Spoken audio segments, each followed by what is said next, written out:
ओम शांति। बाबा कहते hear no evil, see no evil, talk no evil, do no evil. तुम्हें सिर्फ एक बाप से ही सुनना है और सर्व आत्माओं के दुखों को हरना है। परमात्मा को दुख हरता सुख करता कहा जाता है और सुख देने के लिए ही परमात्मा आते हैं। हम आत्माओं को सुखी बनाते हैं, सुख की दुनिया में ले जाते हैं। इसीलिए बाबा कहते, बच्चे जितना तुम मुझ परमात्मा को याद करोगे उतना तुम्हारी नैया पार हो जाएगी। 7 तारीख की वाणी है।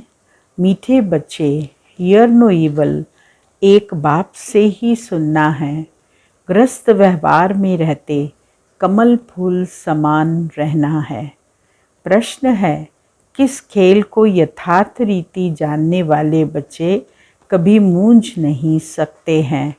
उत्तर, दुख और सुख, भक्ति और ज्ञान का जो खेल चलता है, इसको यथार्थ रीति जानने वाले कभी मूंझते नहीं। तुम जानते हो भगवान किसी को दुख नहीं देता, वह है दुख हरता सुख करता। जब सभी दुखी हो जाते हैं तब दुखों से लिबरेट करने के लिए वह आते हैं। गीत है, यह कौन आज आया सवेरे सवेरे। ओम शांति। बच्चों ने क्या सुना? भक्ति का गीत। भक्ति को अंग्रेजी में फिलॉसफी कहते हैं। टाइटल मिलते हैं डॉक्टर ऑफ फिलॉसफी। अगर फिलॉसफी तो छोटे बड़े मनुष्य सब जानते हैं। कोई से भी पूछो ईश्वर कहाँ रहते हैं तो कह देंगे सर्वव्यापी है। यह भी फिलॉसफी हुई ना। अब शास्त्रों की तो कोई बात बाप नहीं सुनाते। कोई भी भगत को ज्ञान सागर नहीं कहेंगे। न उनमें ज्ञान है, न ज्ञान सागर के बच्चे हैं। ज्ञान सागर बाप को कोई नहीं जानते हैं, न अपने को बच्चा समझते हैं। वह सब भक्ति करते हैं भगवान से मिलने के लिए, परंतु भगवान को जानते नहीं। तो भक्ति से क्या फ़ायदा होगा? बहुतों को यह टाइटल मिलता होगा डॉक्टर ऑफ फिलॉसफी। उन्हों की बुद्धि में तो एक ही बात है कि ईश्वर सर्वव्यापी है। उसको फिलॉसफी समझते हैं, इससे ही गिरते आए हैं। इसको कहा जाता है धर्मग्लानि। हम कोई भी मनुष्यों से शास्त्रों का कुछ वाद विवाद नहीं कर सकते। हम कोई मनुष्य से पढ़े हुए नहीं हैं और सब मनुष्य मनुष्य द्वारा पढ़े हुए होते हैं। वेद शास्त्र आदि सब मनुष्य से ही पढ़ते हैं। बनाए भी मनुष्यों ने हैं। तुमको तो यह ज्ञान सुनाने वाला है एक ही रूहानी बाप। वह एक ही बार आकर समझाते हैं। अब हमको कोई मनुष्य से कुछ भी सीखना नहीं है। तुमको अब स्पिरिचुअल बाप से ही सुनना है। सुनने वाले हैं रूहानी बच्चे, आत्माएं। वह सब मनुष्य मनुष्य को सुनाते हैं। यह है रूहानी बाप का ज्ञान। वह है मनुष्यों का ज्ञान। यह बाप भी साकार मनुष्य है ना। बोलो, रूहानी बाप इस द्वारा सुनाते हैं। हम रूह सुनते हैं। हम रूह फिर शरीर द्वारा औरों को सुनाते हैं। यह है रूहानी ज्ञान। बाकी सब है जिस्मानी। भक्ति में जिस्म की पूजा करते हैं। बाप कहते हैं, तुम अपने को मनुष्य या भगत न समझो। अपने को आत्मा समझ मुझ बाप को याद करो। तुम आत्माएं भाई भाई हो। गाया हुआ भी है, आत्मा परमात्मा अलग रहे बहुकाल। सुंदर मेला जब लगा जब सतगुरु मिला दलाल। तो हमको कोई भी मनुष्य से सुनना नहीं है। कोई सवाल पूछे तो बोलो हम कई शास्त्रों का ज्ञान नहीं है। हम उसको फिलॉसफी कहते हैं, अर्थात भक्ति मार्ग का ज्ञान है। सद्गति देने का ज्ञान सिर्फ एक बाप ही देते हैं। सर्व का सद्गति दाता एक ही गाया हुआ है। तो तुम बच्चों को कोई से डिबेट नहीं करनी है। बाबा कहते हैं ज्ञान की अथॉरिटी, ज्ञान सागर मैं हूँ। मैं तुमको कोई शास्त्र आदि नहीं सुनाता हूँ। हमारा यह है रूहानी ज्ञान, बाकी सब है जिस्मानी ज्ञान। वह सत्संग आदि सब भक्ति मार्ग के लिए हैं। यह रूहानी बाप बैठ रूहों से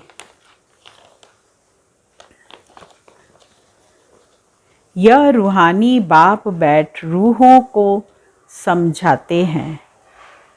इसीलिए देही अभिमानी बनने में बच्चों को मेहनत लगती है। हम आत्माएं बाप से वर्षा लेती हैं। बाप के बच्चे ज़रूर बाप की ही गद्दी के वारिस होंगे ना। लक्ष्मी नारायण भी देहधारी हैं। उनके बच्चे जिस्मानी बाप से वर्षा पाते हैं। यह बात ही न्यारी है। सतयुग में भी जिस्मानी बात हो जाती है। वहाँ यह नहीं कहेंगे कि रूहानी बाप से वर्षा मिलता है। देह अभिमान को तोड़ना है। हम आत्मा हैं और बाप को याद करना है। यही भारत का प्राचीन योग गाया हुआ है। याद अक्षर हिंदी का है, तो यह नॉलेज तुमको अभी कौन देते हैं? यह कोई मनुष्य नहीं जानते हैं। जन्म जन्मांतर मनुष्य से बात करते आए हैं। अभी रूहानी बाप रूहानी बच्चों से बात करते हैं, रूह सुनाते हैं। इसीलिए इसको रूहानी स्पिरिचुअल नॉलेज कहा जाता है। गीता को भी वह स्पिरिचुअल नॉलेज समझते हैं, परंतु उसमें नाम कृष्ण देहधारी का डाल दिया है। बाबा कहते हैं कि कोई भी मनुष्य में यह नॉलेज हो नहीं सकती। कभी भी कोई तुमसे डिबेट करते हैं तो बोलो यह है तुम्हारा भक्ति का ज्ञान, मनुष्यों के बनाए हुए शास्त्रों का ज्ञान। सत्य ज्ञान तो एक ज्ञान सागर बाप के पास ही है। वही खुद नॉलेज दे रहे हैं। उन्हें सुप्रीम बाप कहते हैं। पूजा भी उस निराकार की होती है। अगर और निराकारियों की पूजा होती है तो वह भी उनके बच्चे ही हैं। मिट्टी का शालिग्राम बनाकर पूजा करते हैं। रुद्र यज्ञ रचते हैं। तुम जानते हो वह परम पिता परमात्मा निराकारी दुनिया में रहते हैं। हम आत्माएं भी वहाँ रहती हैं। वह ज्ञान का सागर आकर ज्ञान सुनाए सबकी सद्गति कर देते हैं। वह है परे ते परे रहने वाला परम पिता परमात्मा। सभी आत्माएं ब्रदर्स को पार्ट मिला हुआ है, जो फिर शरीर धारण कर भाई बहन बनते हैं। आत्मा सब एक बाप के बच्चे हैं। आत्मा जब शरीर धारण करती है तो स्वर्ग में सुख, नरक में दुख को पाती है। यह क्यों होता है? समझाया जाता है। ज्ञान और भक्ति वह है दिन, वह है रात। ज्ञान है दिन, भक्ति है रात। ज्ञान से सुख, भक्ति से दुख। यह खेल बना हुआ है। ऐसे नहीं कि दुख सुख सब भगवान ही रचते हैं। भगवान को बुलाते ही तब हैं जब दुखी होते हैं। समझते हैं वह सुख देने वाला। फिर जब सुख का समय पूरा होता है, फिर रावण 5 विकारों के कारण दुख शुरू होता है। यही खेल है जिसे यथार्थ रीति समझना है। सुख और दुख का खेल है। सतयुग में सुख होता है और फिर रावण राज्य आता है तो दुख शुरू हो जाता है। इसे ही यथार्थ रीति समझना है। इसे ही रूहानी ज्ञान कहा जाता है। बाकी है सब जिस्मानी ज्ञान, वह हम सुनना नहीं चाहते हैं। हमको हुक्म मिला हुआ है, सिर्फ मुझ निराकार बाप से ही सुनो। बाबा कहते हैं, हियर नो ईवल। हम एक भगवान से सुनते हैं, तुम मनुष्यों से सुनते हो। रात दिन का फर्क है। बड़े बड़े विद्वान शास्त्र आदि पढ़ते हैं, वह तो हमने भी बहुत पढ़े। अब भगवान कहते हैं, तुमने गुरु बहुत किए हैं, अब उनको छोड़ो। मैं जो सुनाता हूँ वह सुनो। जो भगवान सुनाते हैं उसको सुनो। भगवान है निराकार, उनका नाम है शिव। अभी हम उनसे सुन रहे हैं। बाप खुद अपना परिचय और अपनी रचना के आदि मध्यंत का परिचय देते हैं। फिर हम आपसे शास्त्रों आदि की बातें सुने ही क्यों। हम आपको रूहानी नॉलेज सुनाते हैं। सुनना हो तो सुनो, मूंझने की तो कोई बात ही नहीं। सारी दुनिया है एक तरफ और तुम कितने थोड़े हो। बाप अब कहते हैं, मुझे याद करो तो तुम्हारे ऊपर जो पापों का बोझा है वह उतर जाएगा और तुम पवित्र बन जाएंगे। जो पवित्र बनेंगे वही पवित्र दुनिया का मालिक बनेंगे। अभी पुरानी दुनिया बदलनी है। कलयुग के बाद सतयुग आना है। सतयुग है पावन दुनिया। कलयुग में ही मुझे बुलाते हैं कि आकर पावन दुनिया बनाओ। सो मैं अब आया हूँ। मामेकम याद करो। अब दुनिया बदल रही है। यह अंतिम जन्म है। इस पुरानी दुनिया में आसुरी राज्य खलास हो, राम राज्य स्थापन हो रहा है। इसीलिए अब अंतिम जन्म ग्रस्त व्यवहार में रहते कैसा बनना है? कमल फूल समान पवित्र बनो। यह विषय सागर है ना। कमल फूल पानी के ऊपर रहता है, तो अब तुम ग्रस्त व्यवहार में रहते कमल फूल के समान पवित्र बनो। तुम बच्चे जानते हो, हम राजाई स्थापन कर रहे हैं। अभी सारी दुनिया बदलनी है। वह धर्म स्थापक सिर्फ अपना अपना धर्म स्थापन करते हैं। पहले वह पावन होते हैं, फिर पतित बनते हैं। सतगुरु तो एक ही सद्गति दाता है। मनुष्य गुरु करते ही तब हैं जब सद्गति में जाना चाहते हैं। जब पाप बहुत होते हैं तब रूहानी बाप ज्ञान सुनाते हैं। भक्ति का फल ज्ञान तुमको भगवान से मिलता है। भगवान कोई भक्ति नहीं सिखलाते हैं, वह तो ज्ञान देते हैं।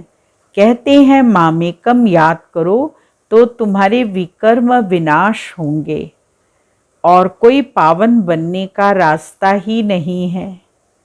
नई दुनिया में सब स्वर्गवासी थे, अब पुरानी दुनिया में सब नरकवासी हैं। इसीलिए बाप कहते हैं कि मैं सबका उद्धार करने आता हूँ। मैं ही आकर रूहानी ज्ञान देता हूँ। बाप अपना परिचय दे रहे हैं, मैं तुम्हारा बाप हूँ। अभी यह है नरक, नई दुनिया को स्वर्ग कहा जाता है। ऐसे कैसे कहेंगे कि यहाँ ही स्वर्ग नरक है? जिनको बहुत धन है वो स्वर्ग में हैं। स्वर्ग तो होता ही है नई दुनिया में, यहाँ स्वर्ग कहाँ से आया? इसीलिए हम क्यों मनुष्यों की बात सुनते नहीं। बाबा कहते तुमको तमो प्रधान से सतो प्रधान बनना है, तो मामेकम याद करो। सारा दिन बुद्धि में यह नॉलेज रहनी चाहिए। अच्छा, मीठे मीठे सिकिलदे बच्चों प्रति माता पिता बाप दादा का याद प्यार गुड मॉर्निंग। रूहानी बाप की रूहानी बच्चों को नमस्ते और रूहानी बच्चों की रूहानी बाबा को याद प्यार गुड मॉर्निंग नमस्ते। मुख्य सार है पहला पॉइंट, एक बाप से ही रूहानी बातें सुननी है। किसी से दूसरी बातों का वाद विवाद नहीं करना है। दूसरा पॉइंट है देही अभिमानी बनने की मेहनत करनी है। सतो प्रधान बनने के लिए एक बाप की याद में रहना है। वरदान है बाप के हाथ और साथ की स्मृति से मुश्किल को सहज बनाने वाले बेफिक्र व निश्चिंत भव। जैसे किसी बड़े के हाथ में हाथ होता है तो स्थिति बेफिक्र व निश्चिंत रहती है। ऐसे हर कर्म में यही समझना चाहिए कि बाप दादा मेरे साथ भी है और हमारे इस अलौकिक जीवन का हाथ उनके हाथ में है, अर्थात जीवन उनके हवाले है तो जिम्मेवारी भी उनकी हो जाती है। सभी बोझ बाप के ऊपर रख अपने को हल्का कर दो। बोझ उतारने व मुश्किल को सहज करने का साधन ही है बाप का हाथ और साथ। स्लोगन है पुरुषार्थ में सच्चाई हो तो बाप दादा की एक्स्ट्रा मदद का अनुभव करेंगे। मातेश्वरी के महावाक्य हैं, ज्ञान योग और दैवी गुणों की धारणा जीवन का आधार है। यह तो अपने को निश्चय है कि परम पिता परमात्मा द्वारा हमें नॉलेज मिल रही है। इस नॉलेज के मुख्य 3 पॉइंट्स हैं जिसके लिए अपने को पूरा पुरुषार्थ करने का ध्यान रखना है। इसमें पहला है योग अथवा ईश्वरीय निरंतर याद, जिससे विकर्मों का विनाश होता है। दूसरा है ज्ञान माना इस सारे ब्रह्मांड सृष्टि के आदि मध्यंत कैसे होती है। जब यह नॉलेज हो तब ही इस लाइफ में प्रैक्टिकल चेंज आ सकती है और हम भविष्य प्रारब्ध अच्छी बना सकते हैं। तीसरी पॉइंट है क्वालिफिकेशन, तो हमको सर्वगुण संपन्न 16 कला संपूर्ण अवश्य बनना है, तब ही देवता बन सकते हैं। तो अपने आप को चलते फिरते खाते पीते इन तीनों पॉइंट पर ध्यान देना ज़रूरी है। इस एक ही जन्म में ज्ञान बल, योग बल और दैवी गुणों की धारणा की जाती है। तीनों का आपस में कनेक्शन है। ज्ञान बिगर योग नहीं लग सकता और योग बिगर दैवी गुणों की धारणा नहीं होती। इन तीनों पॉइंट पर सारी जीवन का आधार है, तभी विकर्मों का खाता खलास हो, अच्छे कर्म बनते हैं। इसे ही ईश्वरीय जीवन कहा जाता है। तो मम्मा ने 3 बातें बताई, 3 बातें जो हमको 3 पॉइंट के रूप में धारण करना है और तीनों ही एक दूसरे से कोरिलेटेड हैं। ज्ञान बल, जितना ज्ञान का बल होगा उतना हमारा योग लगेगा, योग बल होगा। ज्ञान बल, योग बल और फिर है दैवी गुणों की धारणा। योग के आधार पे ही दैवी गुणों की धारणा होती है। भारत का प्राचीन योग परमात्मा द्वारा सिखाया हुआ है। अपना यह ईश्वरीय योग भारत में प्राचीन योग के नाम से मशहूर है। इस योग को अविनाशी योग क्यों कहते हैं? क्योंकि अविनाशी परम पिता परमात्मा द्वारा सिखाया गया है। भल योग और मनुष्य आत्माएं भी सिखाती हैं, इसीलिए योगाश्रम वगैरह खोलते रहते हैं, परंतु वो प्राचीन योग सिखला नहीं सकते। अगर ऐसा योग होता तो फिर वो बल कहाँ? भारत तो दिन प्रतिदिन निर्बल होता जाता है। इससे सिद्ध है वह योग अविनाशी योग नहीं है। जिसके साथ योग लगाना है वह खुद ही सिखला सकता है। बाकी औरों से तो योग लगाना ही नहीं है, तो फिर सिखलाएंगे कैसे? यह तो स्वयं परमात्मा ही कार्य कर सकता है, वही हमें पूरा भेद बता सकता है। बाकी तो सब तरफ कहते रहते हैं हम योग सिखलाएंगे। यह तो हम जानते हैं कि सच्चा योग तो खुद परमात्मा ही सिखलाए। सूर्यवंशी चंद्रवंशी घराना व दैवी राज्य स्थापन करते हैं। अब वो प्राचीन योग परमात्मा आकर कल्प कल्प हमें सिखलाते हैं। कहते हैं हे आत्मा, मुझ परमात्मा के साथ निरंतर योग लगाओ तो तुम्हारे पाप नष्ट हो जाएंगे। अच्छा, ओम शांति।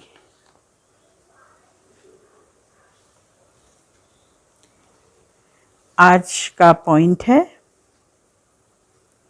हर एक यही संकल्प लो कि हमें शांति की शक्ति की किरणें विश्व में फैलानी है, तपस्वी मूर्त बनकर रहना है। अब तक दूसरे को वाणी से सावधान करने का समय नहीं है। अब मनसा शुभ भावना से एक दूसरे के सहयोगी बन आगे बढ़ो और बढ़ाओ। ओम शांति।